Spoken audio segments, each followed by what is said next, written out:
오늘 하나님 말씀은 요한복음 2장 1절에서부터 11절까지 말씀 제가 봉독합니다.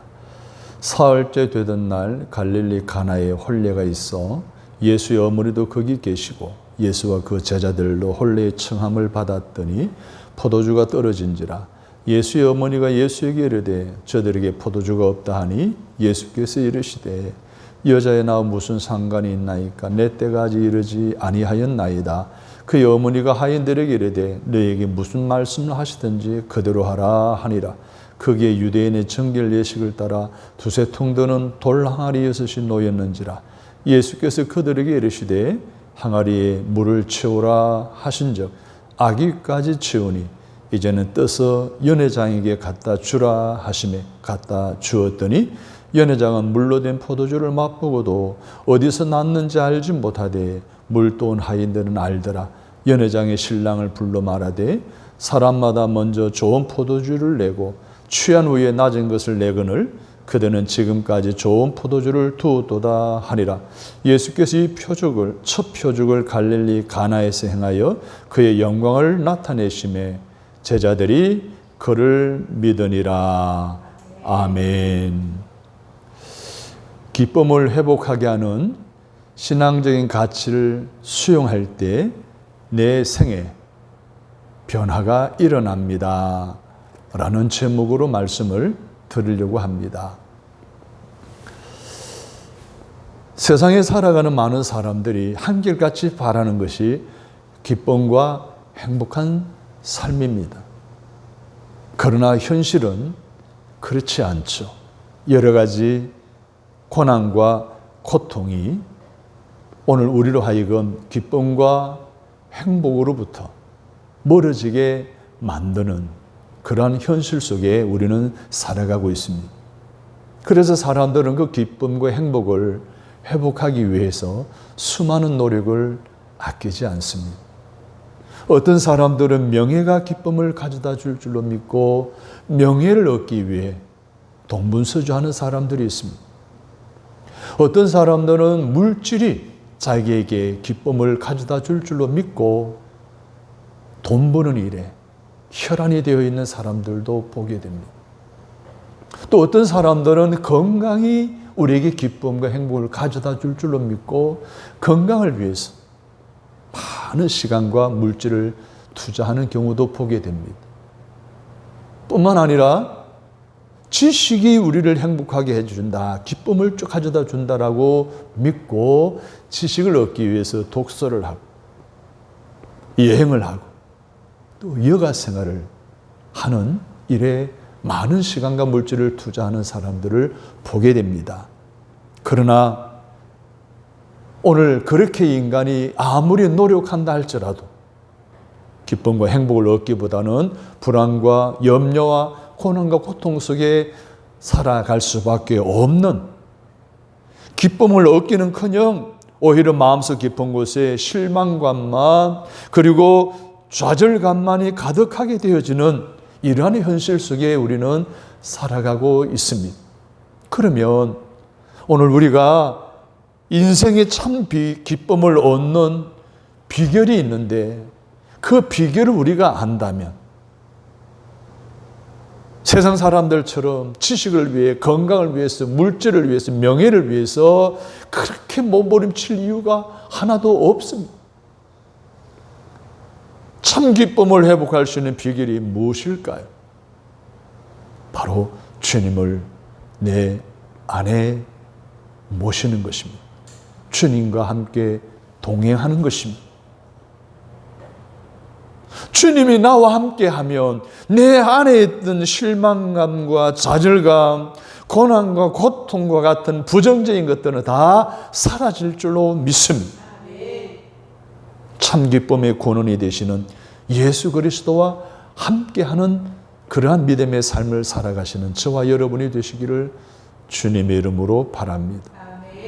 그래서 오늘 본문의 말씀에 보면 신랑과 신랑의 부모들이 그 잔치 자리에 기쁨의 권원이 되시는 예수님을 초청합니다. 그리고 예수님이 그 잔치집에 초청되어 참여하게 되어집니다. 여러분, 기독교는 중세시대의 고행과 금욕의 종교가 아닙니다. 기독교는 생명과 기쁨을 지향하는 종교입니다. 구약 성서 이사야서에 보게 되면 51장 11절에 여호와께 구속받은 자들이 돌아와 노래하며 시온으로 돌아오니 영원한 기쁨이 그들의 머리에 있고 슬픔과 탄식이 달아나리이다. 감격에 찬 예언을 이사야가 한 바가 있습니다. 그래서 기독교의 진리를 믿고 따르는 구원 받는 사람들이 누구를 만나든지 어디를 가든지 그 삶에 선한 영향력을 끼쳐서 그 삶과 환경을 기쁨으로 우울하고 침울한 환경을 기쁨과 환희의 환경으로 바뀌어지게 하는 선한 영향력을 끼칠 수 있는 것이 하나님이 오늘 믿는 우리 기독교인들을 통해서 이렇게 기뻐하며 환희에 찬 삶을 통해서 허락하시기를 원하시는 하나님의 뜻이기도 한 것입니다. 그런데 이러한 기독교의 기본 진리를 우리의 삶 속에서 가장 잘 나타내는 것이 있는데 그게 바로 결혼식입니다. 혼인잔치. 창세기 2장 18절에서 25절을 보게 되면 결혼제도에 대한 내용이 나옵니다. 하나님의 결혼을 제정하셨습니다. 친히 주례자가 되셨습니다. 그리고 성혼을 선포하시는 내용이 그 말씀 속에 나와 있습니다. 사람의 일생에 있어서 최고의 기쁨이 되는 예식이라고 하는 것을 아담과 하와의 결혼식을 통해서 하나님 우리에게 가르쳐 주신 거예요. 우리 민족도 예로부터 결혼을 일륜지 대사라고 하지 않습니까? 굉장히 중요하게 여기는 거예요. 동서고금을 막론하고 모든 나라 사회는 결혼을 일생 일대 최고의 기쁨으로 여겼기 때문에 민족마다 약간의 차이는 있지만 동일하게 생애 최고의 잔치로 여기고 준비하고 치르는 것이 바로 결혼입니다. 오늘 본문에 보십시오. 혼인잔치 이야기가 나옵니다. 지역이 어디입니까? 가나라고 하는 지역이에요. 갈릴리의 높은 고지대에 사는 시골 마을에서 베풀어진 것이 바로 오늘 본문의 잔치입니다. 시간은 언제입니까? 낮이 아니에요. 밤이에요. 시원한 밤에. 더워서 낮에는 할 수가 없어. 밤에 했어요. 밤에 하다 보니까 무엇이 필요해요? 빛이 필요해요. 햇불과 등불을 들고 하다 보니 많은 사람이 한눈에 보이는 거예요. 관심 있게 되는 거예요. 그것을 함께 모여 일주일간 진행되어지는 것이 유대 사회의 결혼식이에요. 그런데 이 잔치집에 문제가 생겼어요. 포도주가 끊어진 거예요. 그런데 예수님께서 공생의 초기에 당시 사회적으로 문화적으로 최대의 기쁨의 잔치인 결혼 잔치에 초청되어 참석하고 계셨습니다. 그래서 포도주가 부족함으로 인해 분위기가 침울해져 갈 때에 물이 변화해 포도주 되는 이적 사건으로 기쁨이 가득한 잔치의 분위기로 새롭게 만드심으로 그 잔치를 더 빛내주고 계시는 내용이 오늘 본문의 내용입니다. 그리고 이것은 하나님께서 제정하시고 축복하신 결혼을 예수님께서도 인정하시고 축복하신다는 사실을 우리에게 깨닫게 해주고 있습니다. 여하튼 예수님이 초청되셨던 스스로 참여하셨던 예수님이 계시는 곳은 항상 기쁨이 가득한 것으로 바뀌어지게 된다는 것을 기억하시고 예수님과 늘 함께 살아가는 저와 여러분 되시기를 바랍니다. 더 나아가 예수님은 잔치집의 기쁨을 회복하는 것에 머물지 않으셨습니다. 인간에게는 사회의 물질적, 육체적 필요를 채워주는 것만으로는 만족할 수 없다는 것을 아시는 하나님께서는 인간의 보다 깊은 영적 관심사를 터치해 주시기 위해서 그 잔치집에 가신 거예요. 무슨 말입니까?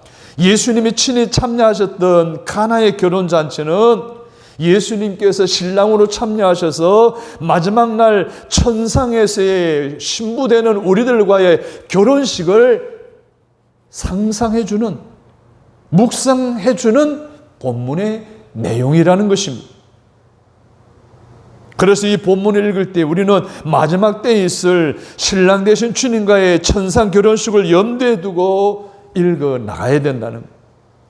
데살로니가 전서 4장 16, 17절에 보면 이 세상 마지막 날 예수께서 다시 오실 때 성도들은 신부의 신분으로서 신랑 되신 예수님을 맞이해야 한다는 것을 말씀해 주고 있습니다.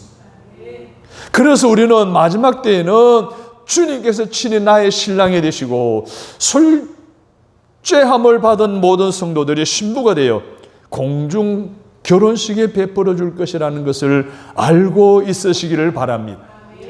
그리고 그 후 모든 성도들은 주님과 함께 천국에서 영원한 기쁨을 누리며 하나님 아버지와 영원히 함께 살게 될 것을 믿으시기 바랍니다.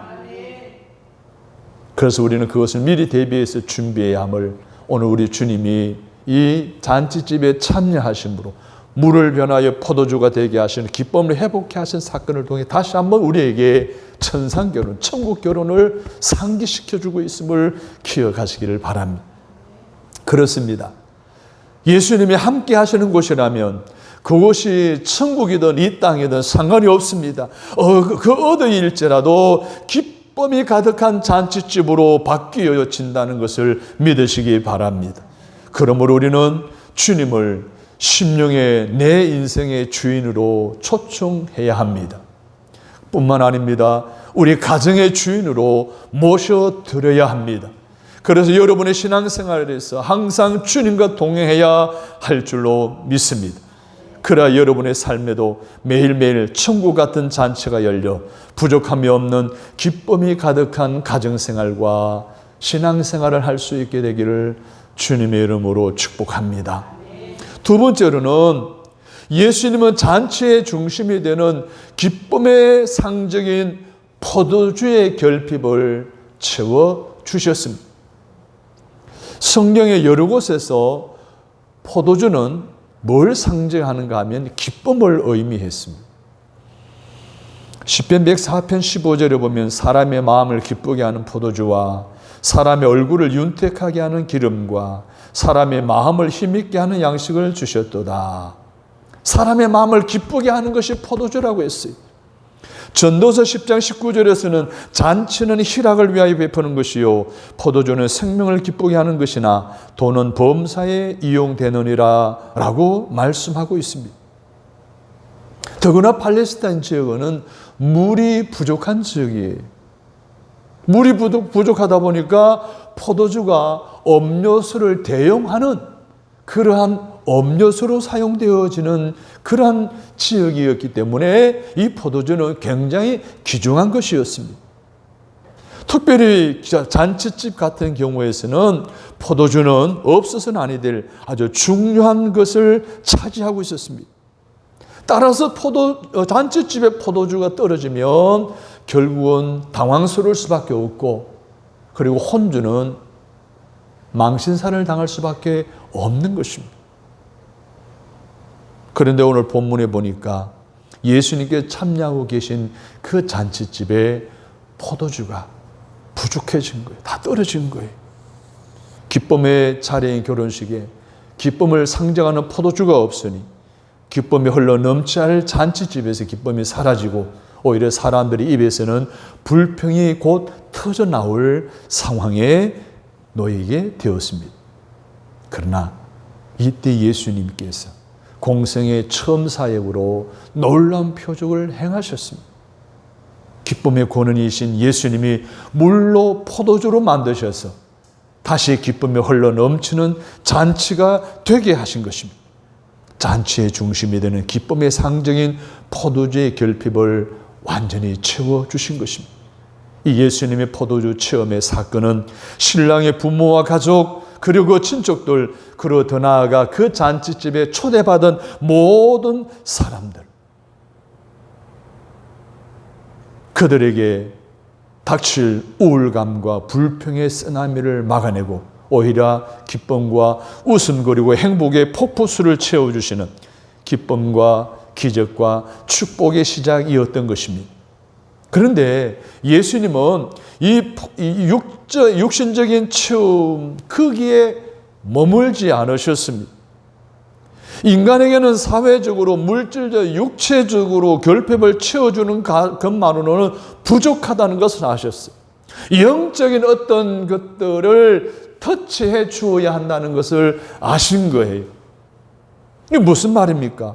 그리스도께서 인류를 구속하시기 위해서 갈보리 십자가 위에서 흘리신 보혈의 상징이기도 한 것이 바로 포도주라는 거예요. 주님께서 우리를 위하여 갈보리 십자가에서 쏟으신 피를 나타내고 있는 것이 바로 포도주라는 거예요. 마태복음 26장 27절 28절에 보면 또 잔을 가지사 감사기도 하시고 그들에게 주시며 이르시되 너희가 다 이것을 마시라. 이것은 죄 사함을 얻게 하려고 많은 사람을 위하여 흘리는 바 나의 피 곧 언약의 피니라. 십자가에서 흘리신 보혈이 언약의 피라는 거예요. 그런데 포도주가 이 피를 상징하는 거예요. 그리스도의 갈보리 십자가 위에 흘리신 보혈만이 죄로 인해 죽을 수밖에 없는 인류를 구원할 수 있으며 참 기쁨을 상실한 사람들에게 슬픔과 탄식은 떠나가게 하고 대신 참 기쁨을 안겨줄 수 있다는 것을 오늘 주님은 잔치집에 물을 포도주 변하게 하시는 사건을 통해 보여주고 계시는 거예요. 그렇습니다. 예수님은 이 피를 우리에게 주시기 위하여 이 세상에 성육신하셨고 그의 공생애를 시작하시면서 첫 번째 표적을 행하셔서 우리에게 상징적으로 보여주셨다는 것을 확정하고 계신 것입니다. 그렇다면 여러분들은 예수님의 그 피로 여러분의 모든 죄가 다 씻어졌다고 믿습니까? 그래서 내 삶 속에 사망과 어둠과 여러 가지 인생의 문제로 묶여있는 슬픔과 침울하고 답답한 상황 가운데 참 포도주로 바뀌어지듯 기쁨과 놀라운 축복의 자리로 들어가게 된다는 것을 기억하시고 영원한 기쁨과 주님과 함께 살아가는 놀라운 은혜를 회복하는 저와 여러분 되시기를 주님의 이름으로 축원합니다. 그런데 우리가 참 기쁨을 찾기 위하여 예수님의 보혈의 은혜를 의지하지 아니하고 이 세상의 것인 명예나 돈이나 육체적 쾌락이나 지식에 연연해하며 동분서주하고 있지는 않습니까? 여러분, 진정으로 참 기쁨을 누리기 원한다면 우리는 이 시간 우리 마음속에 예수님을 중심에 모셔야 할 줄로 믿습니다. 그러면 참 기쁨의 권원이 되시는 예수님께서 여러분의 삶 속에 개입하셔서 부족하고 결핍한 것이 그 무엇이든지 채워주심으로 항상 기쁨이 넘치게 하시며 아울리 이 세상 마지막 날에 여러분을 어여쁜 신부로 맞이하여 완전한 기쁨이 넘치는 영원한 천국으로 끝까지 인도하실 것을 믿고 살아가시는 저와 여러분 다 되시기를 주님의 이름으로 축복합니다. 세 번째로 예수님은 내 인생에 찾아오셔서 잃어버린 결핍을 채워주심으로 기쁨을 회복하게 하는 신앙적 가치가 무엇인지를 가르쳐 주셨습니다. 내 인생에 찾아오신 그 예수님을 내가 영접하고 믿으면 하나님의 자녀가 되는 권세를 얻을 수 있다라고, 그래서 잃어버린 기쁨을 회복하게 된다는 것을 지금까지 살펴보았습니다. 그래서 요한복음 1장에 보게 되면 우리는 예수님께서 세상의 빛으로 생명으로 섭리자로 오셨기에 그를 영접하고 믿는 자들은 하나님의 자녀가 되어진다는, 그래서 권세를 얻는다는 것을 배웠습니다. 여기서 하나님의 자녀가 되었다는 것은 우리 인생의 저주에서 축복으로, 사망에서 생명으로, 어둠에서 빛으로 옮겨졌고 변화되어졌다는 것을 말하는 것입니다. 그리고 이어지는 요한복음 2장에서는 그 본질적인 변화의 상징성을 갖는 물 같은 인생이 포도주 같은 썰모있는 인생으로 변화가 일어나듯이 우리의 삶에서도 동일한 변화가 일어나야 된다는 것을 말씀해 주고자 하는 것입니다. 다시 말해서 내 삶에도 쓸모없는 인생이 쓸모있는 인생으로, 의미 없는 인생이 의미 있는 인생으로 변화가 일어나므로 하나님의 자녀가 되는 권세를 누리는 인생이 되어 결핍과 부족함이 물러가고 대신에 참 기쁨의 회복을 누리는 성도의 삶을 살아가시는 저와 여러분이 되시기를 주님의 이름으로 바랍니다. 그러면 우리가 어떻게 하면 이 변화된 삶을 통하여 기쁨을 회복하여 은혜롭게 살아갈 수가 있을까요? 오늘 본문에는 예수님께서 그러기 위해서, 기쁨을 회복하기 위해서 하나님 우리에게 원하시는 신앙적인 가치를 회복하기를 원하신다는 거예요. 신앙적 가치가 뭘까요? 우리가 신앙생활 하는 데 있어서 굉장히 중요하게 여기는 부분이에요. 다른 거는 몰라도 이거는 꼭 우리가 지켜야 되고 꼭 이것을 우리가 유지하는 신앙의 삶으로 살아가야 된다는 거예요. 그러면 오늘 우리에게 필요한 물이 변화의 포도주가 바뀌어지듯 오늘 우리의 삶에 놀라운 변화가 일어나기 위해 오늘 우리에게 필요한 회복되어져야 할 신앙적 가치 세 가지가 있는데 그 첫 번째로는 바로 예수님을 내 문제로 초청하는 거예요. 무슨 말이에요? 내 삶에 결핍이 생겼을 때 인위적으로 그 문제를 해결하려고 몸부림치지 말고 문제 해결사이신 예수님을 그 현장으로 초청하라는 거예요. 부족하고 결핍된 내 삶의 자리에 예수님이 찾아오시게 해야 된다는 거예요. 문제나 환란이 있는 상황 속에 처해 있는 나의 문제를 해결하여 기쁨이 더해지도록 채워줄 수 있는 예수님을 내 삶의 자리로, 내 문제의 현장으로 모셔드려야 된다는 겁니다. 그래서 2절에 보십시오. 예수의 어머니와 예수와 그 제자들도 혼례의 청함을 받았더라. 이 혼주는 그 사실을 안 거예요. 예수님을 초청하신 거예요. 그 초청 이후에 예수님이 계신 그 잔치집에 일어난 문제를 그 기쁨의 권원이 되시는 예수님이 다 해결해 주신 줄로 믿습니다. 이렇듯 내 삶의 잔치 자리에도 부족함이 있다면 문제 해결사이시고 맞는 키를 가지신 예수님을 그 문제의 자리로 초청하는 저와 여러분 되시기를 바랍니다. 그러면 혼주와 신랑처럼 예수님이 내 모든 문제를 아시고 하나님 아버지의 때에 모든 문제를 다 해결해 주실 것을 믿으시면 아멘. 두 번째 신앙적 가치가 무엇일까요? 따라서 합니다. 예수님에게 내 모든 문제를 맡기는 것입니다. 문제를 나 혼자 해결하려고 발부드시지 말고 예수님께 온전히 맡기라는 거예요. 토스하라는 거예요. 패스하라는 거예요. 자, 1절에 의하면 예수님이 가나 혼인잔치집에 초청하셔서 그 잔치집에 계셨어요. 그런데 동참한 결혼식에 잔치집의 주 음료인 포도주가 떨어지는 문제가 발생한 거예요. 우리나라 풍습에 의하면 잔치집에 술이나 고기가 떨어지면 낭패지요. 중요한 음식이 바로 떨어진 것과 같은 상황이 오늘 본문의 잔치집에 일어난 거예요. 포도주가 동이 났으니 큰일 난 거예요. 그건 오늘 본문에 보면 그 문제를 인식한 사람들의 반응을 보십시오. 첫째, 마리아의 반응을 보십시오.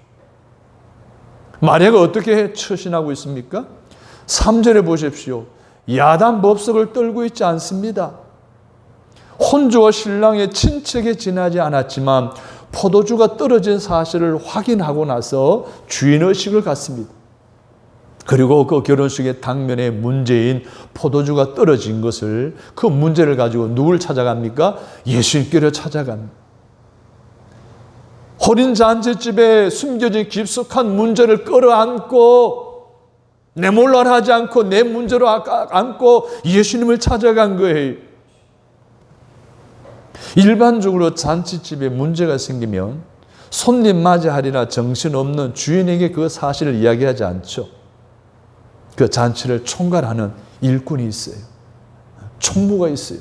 그에게 찾아갑니다. 아니면 친척을 찾아갑니다. 지금 술이 떨어졌어. 고기가 다 되었어. 음식에 문제가 생겼어. 상세하게 이야기하는 것이 풍습 아닙니까? 그래서 오늘 본문에도 보면 일손을 돕는 사람들은 포도주가 부족하다는 것을 알았고 그 사실을 마리아에게, 친척이 마리아에게 알린 거예요. 그것을 알게 된 마리아는 주인의식을 가지고 그 문제를 끌어안고 예수님께로 찾아간 거예요. 그런데 여기서 지금 잔치집에 포도주가 떨어졌으니 심각한 문제잖아요. 이제 잔치가 끝나는 거예요. 학자들에 의하면 일주일 동안 계속되는 잔치에 첫날에 이런 일이 일어났을 것으로 짐작하고 있는 거예요. 어떻게 해요? 이게 보통 낭패가 아닌 상황에 접해진 거예요.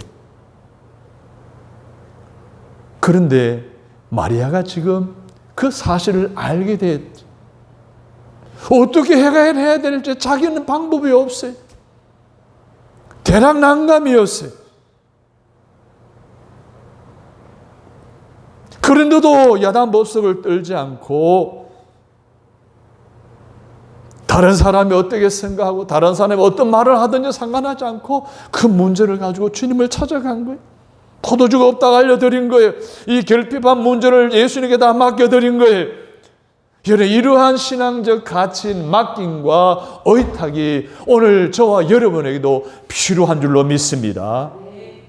그렇다면 내가 지금 겪고 있는 문제가 아무리 모호하고 대략 난감의 상황이라 할지라도 지금 바로 모든 것을 해결하시는 예수님께 맡기고 의탁하시는 저와 여러분 되시기를 주님의 이름으로 축복합니다. 그래서 4절을 보십시오. 자, 마리아의 맡김으로 의탁을 받은 예수님이 여자여 나와 무슨 상관이 있나이까? 내 때가 아직 이르지 아니하였나이다 라고 말하고 있습니다. 그런데 마리아의 반응을 보십시오. 실망하지 않아요. 어째서 이럴 수가 있느냐 따지지도 않아요. 어떻게 합니까? 5절 보십시오. 예수님께서 일하실 수 있도록 환경을 만드는 후속 조치를 취하십니다. 그의 어머니가 하인들에게 이르시되 너희에게 무슨 말씀을 하시든지 그대로 하라. 하인들에게 믿음으로 아버지 때를 기다리고 예수님이 어떤 말씀을 하시든지 그대로 순종하라 라고 준비를 시킵니다. 마리아가 이런 말을 한 것은 이 포도주가 떨어진 문제는 자기의 영역에서 자기의 위치에서 해결할 수 있는 문제가 아니라는 것을 간파하고 그 문제 해결사이신 예수님께 그 문제를 다 맡긴 거예요. 그리고 하나님이 해결하실 적절한 때를 기다린 거예요. 이것이 당면한 문제 앞에서 그리스도인들이 취해야 할 가장 우선적이고 최선의 기름을 기억하고 저와 여러분도 실천하시기를 바랍니다. 그래서 우리도 마리아처럼 문제를 끌어안고 예수님께로 나아가 맡겨드림으로 해결함을 받을 수 있는 새로운 신앙 가치인 맡기는 삶으로의 변화와 신앙 간의 가치의 변화가 일어나게 되기를 주님의 이름으로 바랍니다. 그리하면 맡기고 의탁하는 신앙으로 바뀌어짐으로 일어나는 축복인 처해진 어려운 결핍의 환경도 기쁨과 만족이 가득해진 잔치집처럼 좋게 바뀌어진 은혜를 경험할 수 있기를 주님의 이름으로 축원합니다. 마지막으로 신앙적 가치는 무엇입니까? 따라서 합니다. 예수님의 말씀에는 무조건 순종하라는 것입니다. 자, 지금 주님이 해결하시는 방법이 있어요. 그 방법이 이해가 되지 않아도 납득이 되지 않아도 무조건 순종하라는 거예요. 즉시 순종하라는 거예요. 6절을 보십시오. 어머니 마리아의 의뢰로 포도주가 떨어진 것을 아신 예수님이 아버지의 때가 이르자 그 문제를 해결하시려고 행동을 시작합니다. 그래서 거기에라고 단어가 나옵니다. 거기에. 거기가 어딜까요? 집 현관 문 앞입니다. 거기에 돌 항아리 6개가 있는 것을 보셨다라고 말씀하고 있습니다.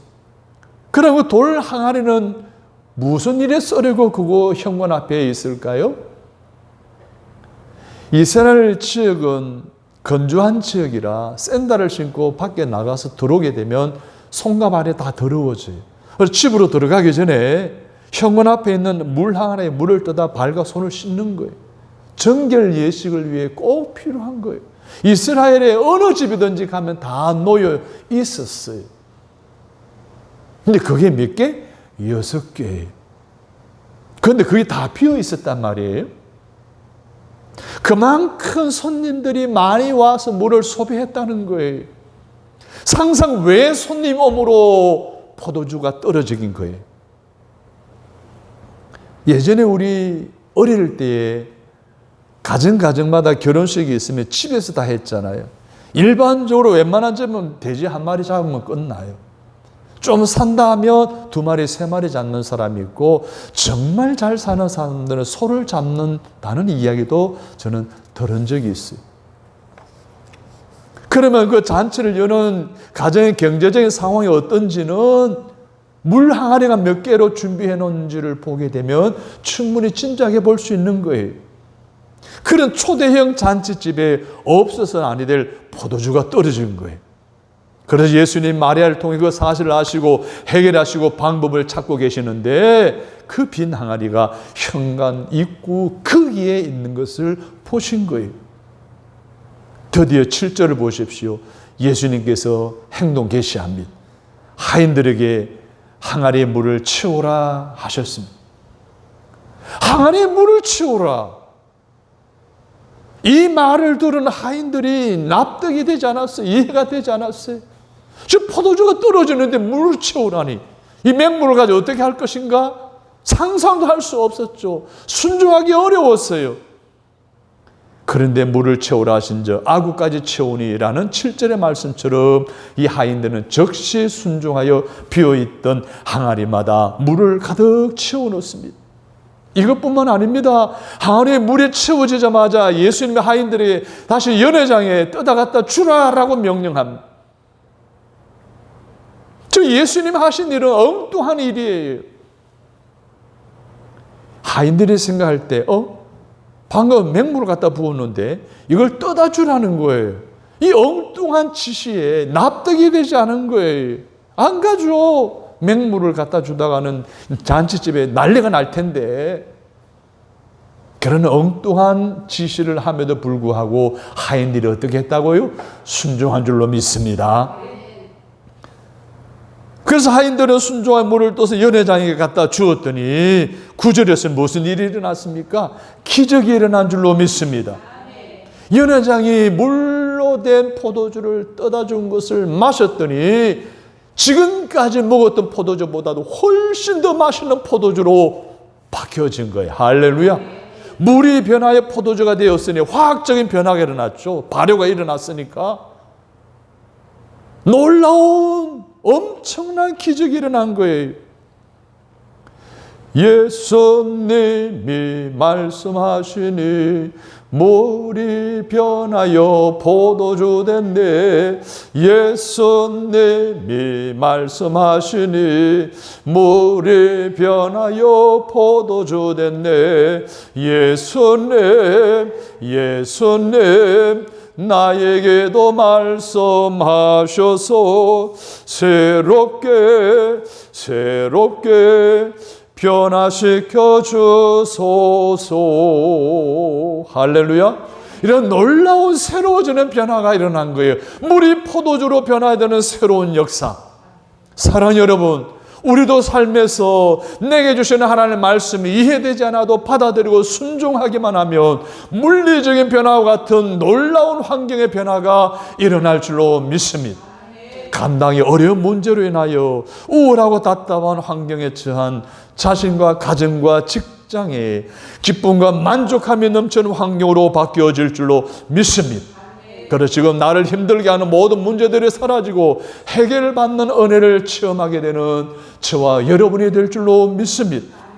그리고 하인처럼 기쁨을 회복하게 하는 놀라운 사역에 쓰임받는 충성된 일꾼으로 사용되어질 줄로 믿습니다. 아라비아 종마라고 하는 세계적으로 유명한 말에 대한 전설이 있습니다.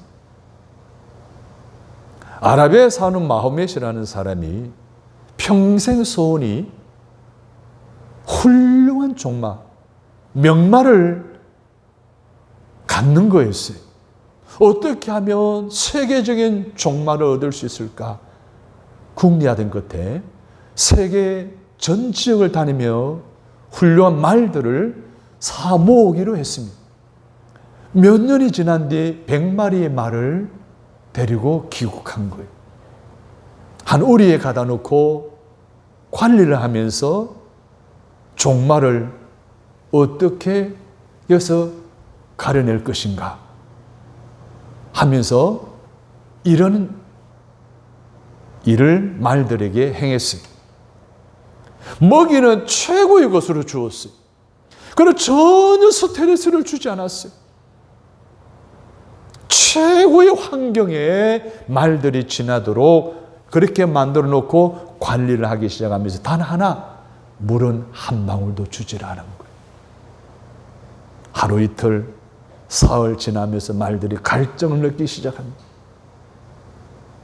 그도 그럴 것이 그 말 우리에서 내려다보는 골짜기에 시냇물이 흐르고 있었는데 시냇물 흐르는 소리와 그 물냄새를 맡는 이 말들은 더 갈증에 자극을 받습니다. 나름대로 계획한 시간이 되어 어느 날 말우리를 활짝 열어주었어요. 그러니 그 안에서 몸부림치고 있던 말들이 문이 열림과 함께 골짜기 시냇물을 향해 내리달려갑니다. 선두가 그 시냇물에 가까이 다다랐을 때에 이 마호멧이 불피리로 소리를 픽 냈습니다. 이건 무슨 소리인가 하면 멈춰라고 하는 명령으로서 말우리에 있을 때 계속해서 훈련을 시킨 거예요. 그 마호멧의 주인의 불필요 소리를 들은 말들이 나타난 반응. 대다수의 말들은 다 시냇물로 가서 물을 벌컥벌컥 마시고 있는데 단 4마리의 말만 딱 멈춰서고 그 다음 주인의 명령을 기다리고 있는 거예요. 마호멧이 협족한 마음으로 그 말들에게가 끌어안으면서 그래, 너희들은 세계 최고의 종마야.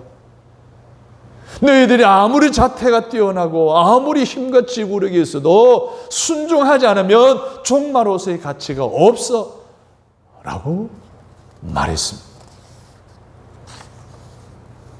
우리는 이 이야기에서 견딜 수 없이 타는 갈증에도 불구하고 주인의 명령에 한치의 착오도 없이 따르고 순종한 4마리의 말이 세계적인 종마로 명명됨을 보았습니다. 사랑하는 여러분, 주님이 우리를 바라보실 때 충성된 종이라 할 만한, 일컬음을 받을 만한 순종하는 그런 삶을 살아가고 있습니까? 달란트 비유에서 나오는 있는 것까지 더 보너스로 축복하시는 그 주인공의 순종하는 삶이 오늘 우리에게 있습니까? 이 세계적인 종마처럼 우리가 하나님의 말씀에 순종하기만 하면 우리들이 현재적 삶 속에서도 하나님의 구속사역의 귀하게 셈을 받거나 놀라운 기적이 일어나는 하나님의 거룩한 구원 사역에 귀하게 쓰임 받을 줄로 믿습니다. 그러므로 우리는 나로 하여금 그렇게 살지 못하도록 불순종하게 하는 것들인 잘못된 신앙적 가치를 내 안에서 제거해야 할 줄로 믿습니다. 그것이 무엇입니까? 바로 의심이에요. 그 당면한 결핍의 문제가 나에게 왜 일어났는지 고난에 대한 이해가 없어 의심하는 거예요. 당면한 결핍의 문제가 왜 나에게 일어났는지 고난 당함에 대해 이해가 되질 않아서 받아들이지 못하고 있는 것 아닙니까? 그리고 주님이 말씀하시는 문제 해결 방법이 도저히 이해가 되지 않아 말도 안 되는 엉뚱한 일로 혹 받아들이고 여기고 있지는 않습니까? 이제는 그러나 의심하는 신앙적 태도를 내게서 사라지게 하시기는 저와 여러분 되시기를 바랍니다. 그러기 위해서 우리가 선행해야 될 신앙적인 실천해야 될 것이 있습니다. 첫째로는 바로 어떤 문제든지 그 문제를 예수님께 나아가 맡기는 것입니다. 그리고 더 나아가 그 해결책을 말씀하실 때 이유 하나를 막론하고 그 말씀대로 순종해야 할 줄로 믿습니다. 무슨 말이에요? 항아리에 물을 채우라는 거예요. 군소리 말고 그걸 떠다 주우라는 거예요. 그리하면 그 다음에 절차는 하나님이, 주님이 물을 포도주로 바뀌는 화학적인 변화를 일으키셔서 잔치집에 감싸고 있던 우울한 큰 문제를 해결하시고 큰 기쁨을 주셨듯이 우리들의 크고 작은 문제들까지도 친히 찾아오셔서 다 해결해 주시고 기쁨의 간증을 하게 하실 것을 믿으시기를 주님의 이름으로 축원합니다. 그렇습니다.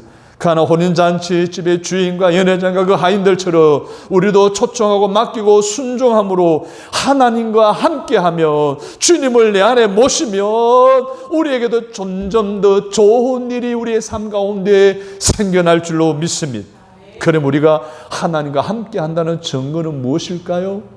하나님에 대한 믿음입니다. 그 믿음으로 하나님께 구하고 찾고 두드리는 것입니다. 더 나아가서 오늘 그 말씀에 대해 절대 순종하는 이 세 가지 방법을 통해 우리는 하나님과 함께하고 주님께로 더 가까이 나아가는 믿음의 삶을 살아갈 수가 있습니다. 우리가 보세요. 믿음에 있어서는 둘째가라면 소원할 정도로 신앙생활을 잘하고 있지 않습니까? 문제가 있을 때마다 문제를 가지고 나아가 하나님께 구하는 기도의 자리를 우리는 다 가지고 있지 않습니까? 그런데 그 믿음으로 기도함을 통해서 하나님의 말씀에 순종할 수 있는 신앙으로 오늘 우리가 바뀌어져야 한다는 것입니다. 우리가 하나님께 더 가까이 나아갈 때 우리에게도 물이 변화의 포도주 되었듯이 내 삶의 놀라운 본질적인 변화와 잔치집의 침체된 분위기를 기쁨에 넘치는 분위기로 확 바꾸어주는 하나님의 능력이 내 삶에도 나타나게 될 줄로 믿으시면 아멘. 다시 말씀드리지만 마태복음 17장 20절에 보면 이르시되 너희 믿음이 작은 까닭이니라 진실로 너희에게 이르노니 만일 너희에게 믿음이 겨자씨 한 알만큼만 있어도 이 산을 명하여 여기서 저기로 옮겨지라 하면 옮겨질 것이요 또 너희가 못할 것이 없으리라 라고 말씀하신 대로 우리가 믿음으로 순종하였지만 아직도 내 삶에 산이 옮길 만한 옮겨지는 변화를 경험해 보지 못했다라고 한다면 지금 내 삶에 하나님이 내게 주시는 말씀에 얼마나 순종하고 있느냐라고 하는 것을 우리는 점검해 보아야 됩니다. 우리 신앙의 청종의 신앙에서 실천과 순종의 신앙으로 신앙이 더 업그레이드 되어져야 하는 것을 우리에게 보여주는 것이 내 삶에서 아직도 이 성경의 변화, 물질의 변화, 건강의 변화, 이제 관계성의 변화가 일어나지 않는다는 것은 아직도 우리가 순종의 단계로 나가지 못했기 때문이라는 것입니다. 많은 성도들이 이 순종과 복종의 단계로 나아가는 것을 굉장히 힘들어합니다. 포기하는 모습을 종종 보게 되는데 우리는 이제 이것을 극복해 내야 합니다. 그리고 청종의 삶을 뛰어넘어 순종과 복종의 단계로 우리 신앙이 한 단계 성장하도록 많이 노력해야 됩니다. 왜냐하면 하나님께서는 우리에게 말씀하신 것을 우리가 어떻게 반응하는 것에 대해서 관심을 갖고 계시기 때문입니다. 그리고 특별히 그 받은 말씀에 적시 순종하는 자들에게 하나님은 하나님 일을 맡기십니다. 온전히 순종하는 자들을 통해 하나님은 구속사역에 함께 사용하도록 일꾼으로 삼으신다는 것입니다. 그래서 예수님 가나 잔치집에서 혼자 기적을 행하지 않으시고 하인들과 함께 순종하는 하인들과 함께 물이 변하여 포도주가 되게 하신 줄로 믿습니다. 그 결과 어떻게 되었습니까? 잔치 주인과 혼인집에 초청을 받은 사람들은 사라질 뻔한 기쁨을 유지할 수 있었을 뿐만 아니라 신랑은 연회에 참석한 사람들을 대표해서 연회장으로부터 칭찬을 듣습니다. 사람마다 먼저 좋은 포도주를 내고 취한 후에 낮은 것을 내거늘 그대는 지금까지 좋은 포도주를 두었도다 하니라. 어릴 적에 잔치집이라 하면 항상 찾아갔죠. 근데 잔치집에서 항상 잔치 끝물이쯤 되면 술이 부족해가지고 일하는 사람들이 그 술독에다가 물을 갖다 부어요. 막 섞어요. 그럼 술맛이 바뀌잖아요. 근데 잔치 마지막쯤 되면 사람들이 다 술에 취해 있어서 이 술맛을 별로 몰라. 그러던 그 이야기들을 또 현장에서 보면서 저는 자라났습니다.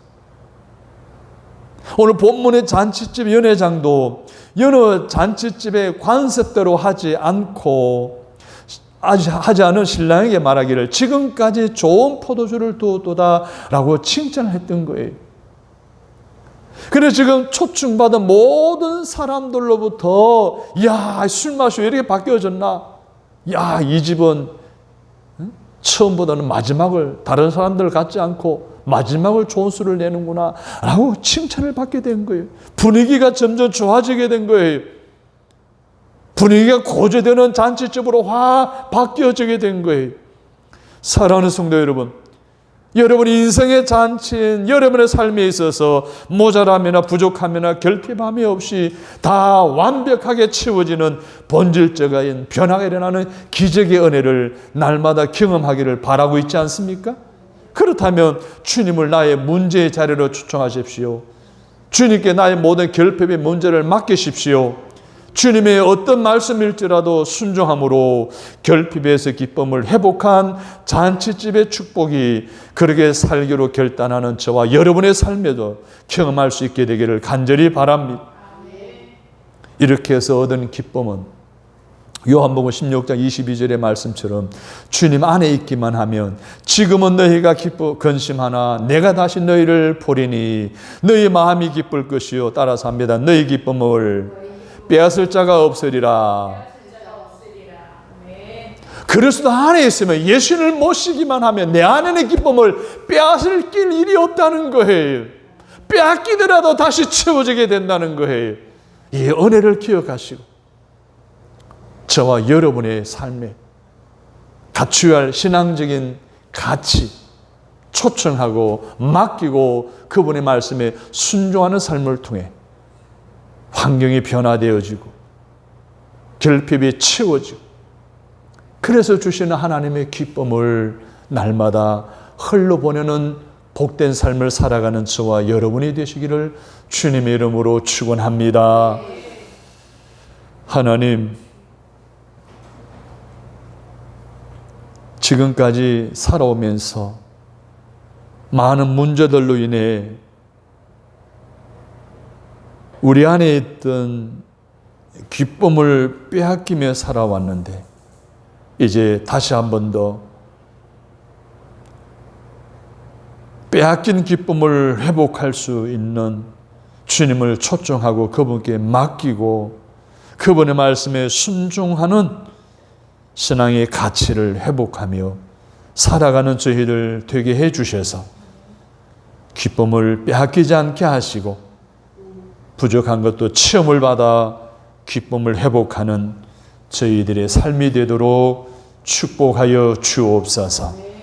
예수님의 이름으로 간절히 기도드립니다. 아멘.